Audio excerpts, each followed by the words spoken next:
ஸ்ரீ குருப்யோ நமஹ. தெய்வத்தின் குரல் இரண்டாம் பகுதி 76வது தலைப்பு. வித்யாஸ்தானம். முடிவுரை.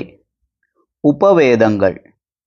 வேதங்கள் 4, வேத அங்கங்கள் 6, உப அங்கங்களான மீமாம்சை, நியாயம், புராணம், தர்மசாஸ்திரம் என்கிற 4. ஆக மொத்தம் இந்த 14மே ஹிந்து மதம் என்று சொல்லப்படுகிற சனாதன தர்மமான வேத சமயத்துக்கு ஆதாரமாக இருக்கப்பட்டவை. தர்மத்தை சொல்லி ஆத்மாவை சுத்தப்படுத்துவதால் இவற்றை தர்மஸ்தானங்கள் என்பார்கள். அதோடு இவை அறிவையும் மனசையும் வளர்ப்பதால் வித்யாஸ்தானங்கள் என்றும் பெயர் பெற்று இருக்கின்றன. ஆத்மாவை நேராக சுத்தப்படுத்த பிரயோஜனப்படாமல் உடம்பை ரட்சித்து அறிவை தந்து உணர்ச்சிகளை உண்டாக்கி மனசுக்கு இன்பம் தருவதாக உள்ள வேறு 4 சாஸ்திரங்களும் உண்டு. அவை தர்மஸ்தானமாக இல்லாமல் வித்யாஸ்தானமாக மட்டும் இருக்கிறவை. இவற்றை சேர்த்தால் வித்யாஸ்தானங்கள் 18.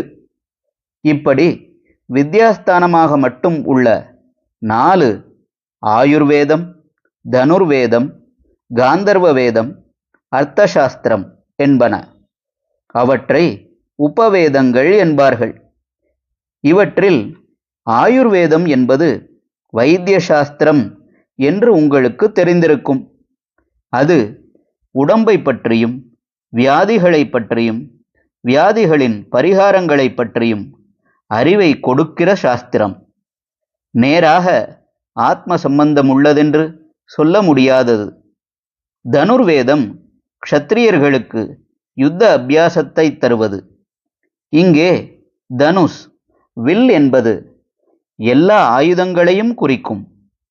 தேச ரட்சணைக்காக என்னென்ன ஆயுதங்களை எப்படி பிரயோகம் பண்ண வேண்டும் என்ற அறிவை தருகிற இதுவும் நேராக ஆத்மசுத்திக்கு ஏற்பட்டதில்லைதான். காந்தர்வ வேதம் என்பது சங்கீதம், நடனம் முதலான கலைகள்.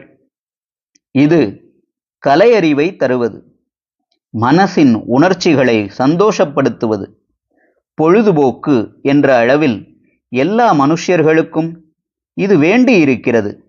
வித்யாஸ்தானமாக மட்டும் இருக்கிற 4இல் இது ஒன்றுதான் நாதோபாசனையாகவும் தெய்வ பக்தியோடும் அனுஷ்டிக்கப்பட்டால் நேராக ஆத்ம சம்பந்தம் உள்ளதாகிறது.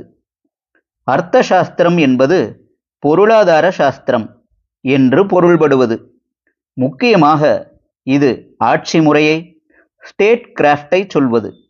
இதிலே வரும் உபாங்கங்களான சாம தான பேத தண்டத்தில் பேதமும், அதாவது பிரித்தாழ்வதும், தண்டமும் தண்டனை தருவதும் கொடுமையாக தோன்றினாலும் நடைமுறை வாழ்க்கையில் தவிர்க்க முடியாததால் இராஜாங்கத்துக்கு மட்டும் அனுமதிக்கப்பட்டுள்ளன.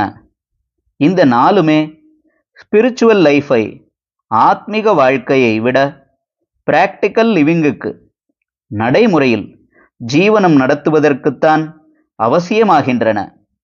வாழ்க்கையில் நோய் வருகிறது, எனவே ஆயுர்வேதம் வேண்டியிருக்கிறது. எதிரி ராஜ்யங்கள் இருப்பதால் தனுர்வேதம் அவசியமாகிறது. எப்போதும் காரியம் அல்லது தூக்கம், சோம்பல் என்றில்லாமல் பொழுதுபோக்குகள் தேவையாயிருப்பதால் காந்தர்வ வேதம் இருக்கிறது. ஒரு நாடு என்றால் பிரஜைகளின் சமுதாய வாழ்க்கை ஒழுங்காக நடந்தால்தானே முடியும். அப்படி நடத்த பண்ண அர்த்த சாஸ்திரம் தேவைப்படுகிறது. இவை பிராக்டிக்கல் நெசசிட்டிகள், நடைமுறை தேவைகள். அதனால் இவற்றின் பலனும் பிரத்யக்ஷம். மருந்து சாப்பிட்டால் உடனே வியாதி போவது கண்கூடு. ஆயுதத்தை பிரயோகித்தால் அது சத்ருவை தாக்குவதும் பிரத்யக்ஷம். பாட்டுக்கச்சேரி, டான்ஸ் அனுபவிக்கும் போதே ஆனந்தம் தருகின்றன. அர்த்தசாஸ்திரப்படி நடக்கிற ராஜ்ய விஷயங்களும் பிரத்யக்ஷமாக பலன் தந்து பேப்பரில் அன்றன்றும் அடிபடுவதாகும். ஹரஹர சங்கர, ஜெய ஜெய சங்கர. தெய்வத்தின் குரல் மேலும் ஒலிக்கும்.